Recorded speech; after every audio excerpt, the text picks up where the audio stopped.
नमस्कार दोस्तों, एक बार पुनः स्वागत है आपका हमारे चैनल NCERT सॉल्यूशन 99 पर।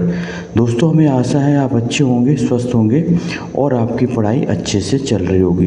दोस्तों आज हम जो है साइंस के एक महत्वपूर्ण प्रैक्टिस सेट लेके आए हैं। दोस्तों ये प्रैक्टिस सेट आपकी आगामी परीक्षाओं SSC, railway, bank, teachers exam और पुलिस, पटवारी सभी परीक्षाओं के लिए दोस्तों ये प्रैक्टिस सेट बहुत ही लाभकारी साबित होगा।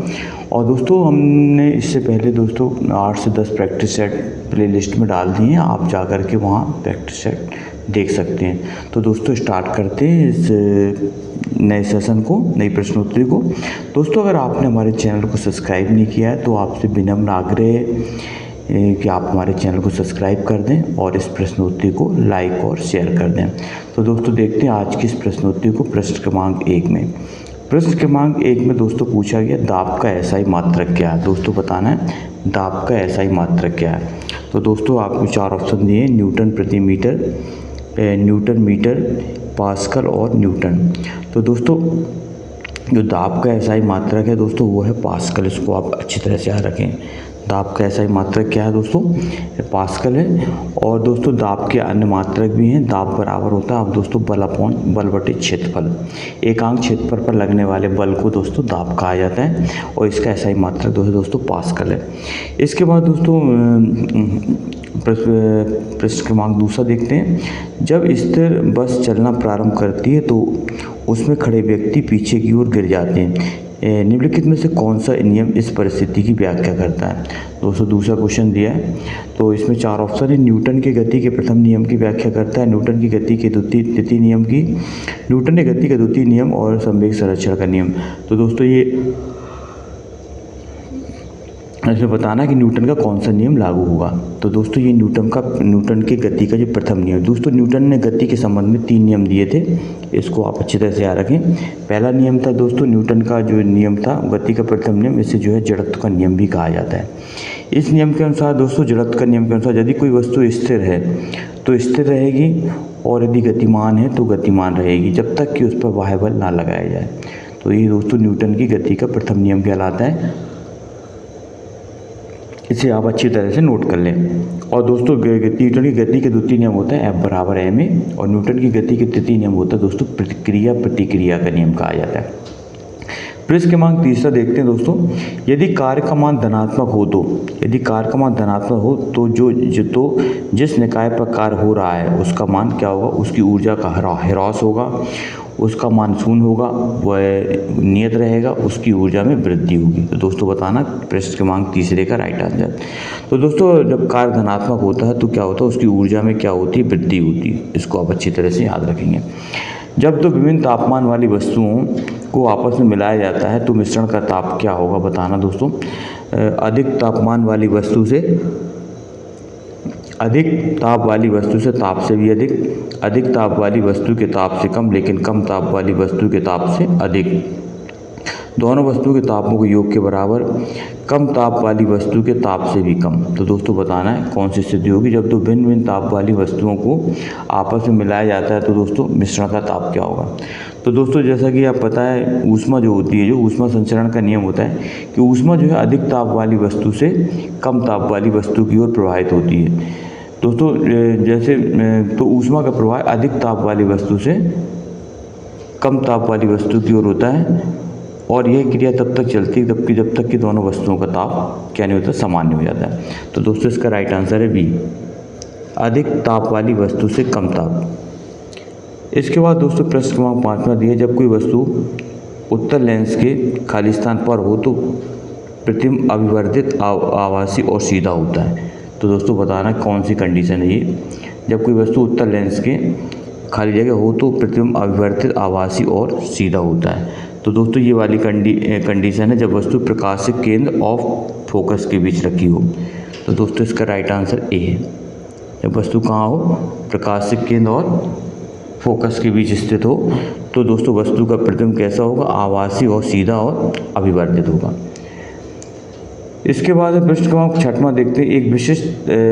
एक विशिष्ट ताप पर एक माह में एक विशिष्ट ताप पर एक विशिष्ट पर एक माह की ऊर्जा खपत 9.10 जूल है, तो इकाइयों में इसकी ऊर्जा कितनी होगी। तो दोस्तों इकाइयों में ऊर्जा ज्ञात करनी है। तो दोस्तों इकाई में ऊर्जा ज्ञात करने के लिए इसका मान बताएंगे कितना होगा। तो दोस्तों जैसा कि आपको पता है कि जो है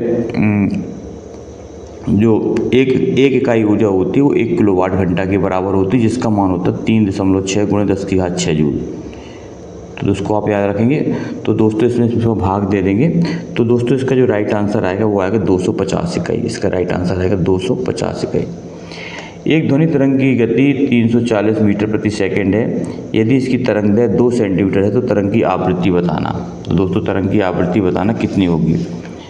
तो 4 ऑप्शन दिए दोस्तों, इसमें से एक राइट आंसर बताना कि तरंग की आवृत्ति क्या होगी। दोस्तों तरंग की चाल, आवृत्ति और तरंग दैर्घ्य में संबंध होता है दोस्तों, वो होता है v बराबर n लैम्डा। इसको आप अच्छी तरह से याद रखें। तरंग की चाल, आवृत्ति और तरंग दैर्घ्य में संबंध होता है v बराबर n लैम्डा। दोस्तों v होती है तरंग की चाल, n होती है दोस्तों तरंग की आवृत्ति और लैम्डा होता है तरंग दैर्घ्य। तो दोस्तों इसमें दिया है एक ध्वनि तरंग की गति 340 मीटर प्रति सेकंड है। दोस्तों ये दिए ध्वनि की चाल।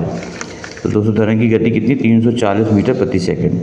तो दोस्तों ये दिया ध्वनि की चाल का मान, v का मान दिया। v का मान कितना दिया है 3 × 340 मीटर प्रति सेकंड। इसके बाद फिर तरंग दैर्घ्य दी दोस्तों, ये तरंग दैर्घ्य लैम्डा का मान दिया है दोस्तों 2 सेंटीमीटर। तो दोस्तों इसी मीटर बनाएंगे तो 100 का भाग दे देंगे। दोस्तों इसका आ जाएगा 0.02। अब दोस्तों हमें निकालना है इसकी आवृत्ति दोस्तों होती n बराबर क्वेश्चन मार्क। और दोस्तों तीनों में जो संबंध होता है v n लैम्डा, वो होता है v बराबर n लैम्डा। तो n बराबर हो जाएगा दोस्तों v अपॉन लैम्डा। तो v का मान दिया दोस्तों 340 और दोस्तों लैम्डा का मान दिया अभी देखा 0.02। तो दशमलव के बाद 2 अंक है दोस्तों, तो 2 जीरो बढ़ जाएंगे और 2 से काटेंगे तो दोस्तों आ जाएगा 17। 34 का आधा 17 हो जाएगा, 3 जीरो। तो दोस्तों 17,000 के लगभग आ जाएगा इसका। तो इसकी जो राइट आंसर होगा दोस्तों वो होगा 17,000 हर्ट्ज़। और दोस्तों आवृत्ति का मात्रक होता है हर्ट्ज़, इसको आप अच्छी तरह से याद रखें। तो v बराबर n लैम्डा। इसके बाद दोस्तों प्रश्न को अगला देखते हैं। एक क्रिप्टॉन की परमाणु संख्या 36 है तो उसके इलेक्ट्रॉनिक विन्यास बताना। दोस्तों क्रिप्टॉन की परमाणु संख्या 36 है तो इसका इलेक्ट्रॉनिक विन्यास बताना दोस्तों क्रिप्टॉन का। तो दोस्तों क्रिप्टॉन जो होता है इसका परमाणु क्रमांक 36 होता है और ये अक्रिय गैसों के अंतर्गत आता है दोस्तों। किसमें आता है? अक्रिय गैसों में। तो दोस्तों क्रिप्टॉन का हमें क्या बताना है, इसका जो है इलेक्ट्रॉनिक विन्यास। तो दोस्तों क्रिप्टॉन का 36 होता है परमाणु क्रमांक। तो दोस्तों 36 का इलेक्ट्रॉनिक विन्यास करेंगे तो दोस्तों ये होगा 2 8 2 8 18। तो 2 8 8 2 10 होता दोस्तों, 10 और 18 28 और फिर 8। तो दोस्तों इसका इलेक्ट्रॉनिक विन्यास हो 2 8 18 8। दोस्तों ये अक्रिय तत्व हैं, इनके बाहरी कोष क्या होते हैं, पूर्ण रूप से भरे अष्टक भरे होते हैं। इनकी अंतिम कक्षा में 8 इलेक्ट्रॉन पाए जाते हैं। इससे ना तो इलेक्ट्रॉन दे सकते हैं और ना ही इलेक्ट्रॉनिक ले सकते हैं। तो दोस्तों इसका जो राइट आंसर होगा वो होगा 2 8 18 8। तो दोस्तों इसका 8 में का जो राइट आंसर है दोस्तों वो है बी, 2 8 18 8। इनमें से क्या क्षार है दोस्तों बताना, क्षार कौन सा है। तो क्षार दोस्तों है NaOH। NaOH क्या है? क्षार है। इसको सोडियम हाइड्रोक्साइड के नाम से जाना जाता है। निम्न दिए गए तत्वों में कौन सा सही है? दूसरे समूह के तत्वों को क्षार धातु में कहा जाता है, पहले समूह के तत्वों को क्षारीय मृदा धातु में कहा जाता है, 17वें समूह को हैलोजन कहा जाता है। दोस्तों बताना 10वें का राइट आंसर। दोस्तों 10वें का राइट आंसर दोस्तों है सी। 17वें समूह को तत्व को हैलोजन कहा जाता है दोस्तों। 17वें समूह में है फ्लोरीन, क्लोरीन, ब्रोमीन और आयोडीन। ये दोस्तों क्या कहलाते हैं? समूह 17 के तत्व कहलाते हैं। वह प्रक्रिया जिसमें अम्ल और क्षार मिलकर के लवण का निर्माण करते हैं वो क्या कहलाती है? तो दोस्तों अम्ल और क्षार की क्रिया से लवण और पानी बनता है। इस क्रिया को दोस्तों उदासीनीकरण कहलाते हैं। बहुत ही IMP क्रिया है दोस्तों ये। उदासीनीकरण में दोस्तों क्या होता है? अम्ल और क्षार आपस में क्रिया करके लवण और पानी का निर्माण करते हैं दोस्तों, ये क्रिया कहलाती है उदासीनीकरण। इसका एग्जाम्पल दोस्तों ये है अम्ल क्षार का। दोस्तों अम्ल को होता है HCl और क्षार होता है NaOH। इनकी दोस्तों क्रिया होती है तो ये Na जो है Cl से जुड़ जाता है तो बनाएगा NaCl, ये लवण बन गया दोस्तों। और इसका H, इसका OH, ये मिलकर बनाता है पानी, ये होता है जल। तो दोस्तों ये NaCl क्या है? लवण। और ये है पानी। ये HCl क्या है दोस्तों? अम्ल है। और ये NaOH क्या है, क्षार। अम्ल और क्षार की क्रिया से लवण और पानी बनता है। इस क्रिया को दोस्तों उदासीनीकरण अभिक्रिया कहते हैं। इसका राइट आंसर। इसके बाद दोस्तों प्रश्न क्रमांक 12 पूछा कांसा किसकी मिश्र धातु है। बहुत ही महत्वपूर्ण प्रश्न है, अक्सर परीक्षाओं में पूछा जाता है। कांसा जो है किसकी मिश्र धातु है। टिन और आयरन की, तांबा और टिन की, टिन और जिंक की, आयरन और मरकरी की। दोस्तों बताना इसका राइट आंसर। तो दोस्तों इसका राइट आंसर तांबा और टिन। तांबा और टिन, तांबा का संकेत Cu होता है दोस्तों और टिन का होता है Sn। तो तांबा और टिन दोनों की मिश्र धातु है दोस्तों कांसा। इसको आप अच्छी तरह से याद रखेंगे।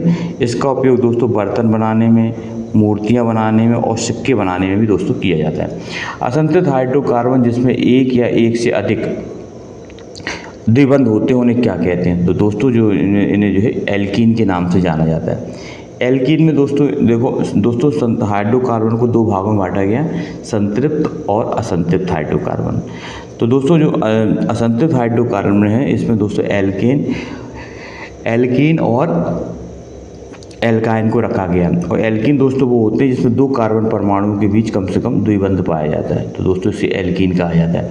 निम्नलिखित मानव रेशों में से कौन सा जो है कृत्रिम रेशम कहलाता है। तो दोस्तों आपको पता है कृत्रिम रेशा जो है रेयॉन कहलाता है। कृत्रिम रेशम क्या कहलाता है, रेयॉन।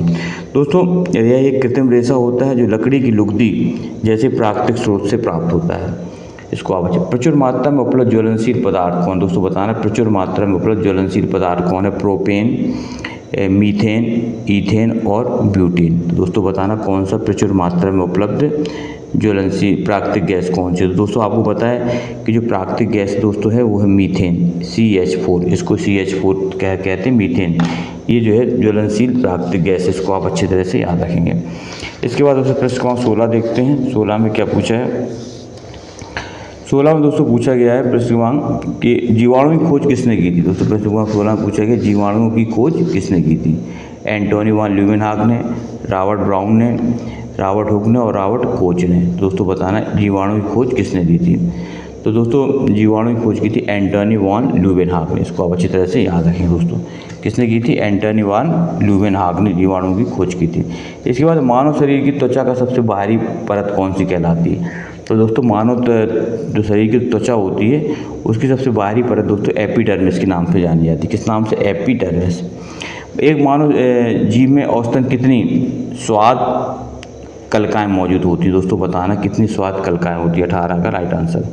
तो दोस्तों एक मानव शरीर में दोस्तों 2000 से लेकर के 8000 तक दोस्तों क्या होती स्वाद कलिकाएं पाई जाती, 2000 से 8000 तक। निम्नलिखित में कौन सा युग्म सही सुलोमित है, सही है बताना। तो सही नहीं है। Vitamin A McCollum, vitamin B McCollum, vitamin C James Lind और विटामिन डी पॉल मूलर। तो दोस्तों बताना इसका राइट आंसर। तो दोस्तों इसका राइट आंसर है दोस्तों डी। जो विटामिन डी है उसकी खोज करता है दोस्तों पॉल मूलर असत्य। दोस्तों इन्होंने दोस्तों DDT की खोज की थी, ना कि जो है विटामिन डी की। निम्न का मिलान करें। मोतियाबिंद का संबंध किससे है। तो दोस्तों मोतियाबिंद का संबंध है आँख से। ये आँख से संबंधित बीमारी है। पीलिया का संबंध दोस्तों यकृत से है, लीवर से। और मधुमेह का संबंध दोस्तों किससे है, मधुमेह जो होता है दोस्तों ये संबंध है दोस्तों पाचन से। और स्टेटोमेलाइटिस का संबंध दोस्तों जीभ से। इसके बाद प्रश्न क्रमांक दोस्तों कई बार देखते हैं प्रजनन के लिए फूलों में आवश्यक अंग कौन सा है। तो बताना दोस्तों प्रजनन के लिए फूलों में आवश्यक अंग कौन सा है। तो 4 ऑप्शन दिए दोस्तों, बाह्यदल और पुंकेसर, पुंकेसर और स्त्रीकेसर, बाह्यदल और पंखुड़ियाँ और स्त्रीकेसर। तो दोस्तों इसका जो राइट आंसर दोस्तों वो है पुंकेसर और स्त्रीकेसर। ये दोस्तों आवश्यक हैं। इसके बाद दोस्तों प्रश्न क्रमांक अगला देखते हैं। सूची 1 को सूची 2 से मिलान करना है। पहला राष्ट्रीय अभयारण्य दिया है और दोस्तों जिला दिया है। पहला दिया राष्ट्रीय मरु उद्यान, कहाँ पे है बताना आपको, ये राष्ट्रीय मरु उद्यान। तो दोस्तों जो राष्ट्रीय मरु उद्यान है वो दोस्तों है जैसलमेर में। इसका राइट आंसर दोस्तों जैसलमेर है। दूसरा है दोस्तों बिग है तालछा पर कहाँ पे है दोस्तों। तो तालछा पर है दोस्तों चूरू डिस्ट्रिक्ट में। इसको आप अच्छी तरह से याद रखें। फिर फुलवारी की नाल बताना कहाँ पे। तो दोस्तों फुलवारी की नाल है दोस्तों उदयपुर में। और इसके बाद दोस्तों बचा बंद बारेठा, ये है दोस्तों भरतपुर में। इसके बाद दोस्तों प्रश्न क्रमांक अगला देखते हैं क्या 23वां। निम्नलिखित में से लुप्त प्राय प्रजाति का युग्म बताना। कौन सी ऐसी इसमें दोस्तों प्रजाति दी है, 2 लुप्त प्राय प्रजाति के अंतर्गत आती है। गार्डन लिजार्ड, मैक्सिकन प्राणी, भारतीय मोर, गाजर घास, रेशम मंकी साल वृक्ष और हरनी वृक्ष मोहरी। तो दोस्तों बताना कौन सी जो है लुप्त प्राय प्रजाति के अंतर्गत आता है। तो दोस्तों इसका जो राइट आंसर दोस्तों वो है दोस्तों ए, गार्डन लिजार्ड, जो गार्डन में छिपकली होती है दोस्तों, और मैक्सिकस प्राणी। सेलेरॉन, पेंटियम और कोर क्रम प्रारूप है, बताना दोस्तों सेलेरॉन, पेंटियम और कोर क्रम प्रारूप है कंप्यूटर रैम के लिए, कंप्यूटर प्रोसेसर के लिए, कंप्यूटर माइक्रोचिप के लिए, उपयुक्त सभी के लिए। तो दोस्तों इसका जो राइट आंसर है वो दोस्तों कंप्यूटर प्रोसेसर के लिए होता है दोस्तों इसका राइट आंसर। प्रश्न क्रमांक 25 दोस्तों आज का अंतिम प्रश्न है, डॉस का पूरा नाम क्या है। तो दोस्तों डॉस का जो पूरा नाम होता है डिस्क ऑपरेटिंग सिस्टम। क्या होता है दोस्तों इसका 25 का डिस्क ऑपरेटिंग सिस्टम, ये दोस्तों ऑपरेटिंग सिस्टम है। इसका राइट आंसर दोस्तों डी है। तो दोस्तों ये थे टॉप 25 प्रश्न। आई होप कि दोस्तों ये प्रश्न आपके लिए बहुत ही लाभकारी साबित होंगे। तो दोस्तों आपसे एक बार पुनः आग्रह है कि अगर आपने हमारे चैनल को अभी तक सब्सक्राइब नहीं किया है तो आप हमारे चैनल को सब्सक्राइब कर दें, लाइक कर दें और इस प्रश्नोत्तरी को ज़्यादा से ज़्यादा लोगों में शेयर करें ताकि वो भी इसका लाभ ले सकें। तो दोस्तों आपका दिन शुभ हो। नेक्स्ट वीडियो में फिर मिलते हैं। तब तक के लिए दोस्तों जय हिंद, जय भारत और दोस्तों वंदे मातरम।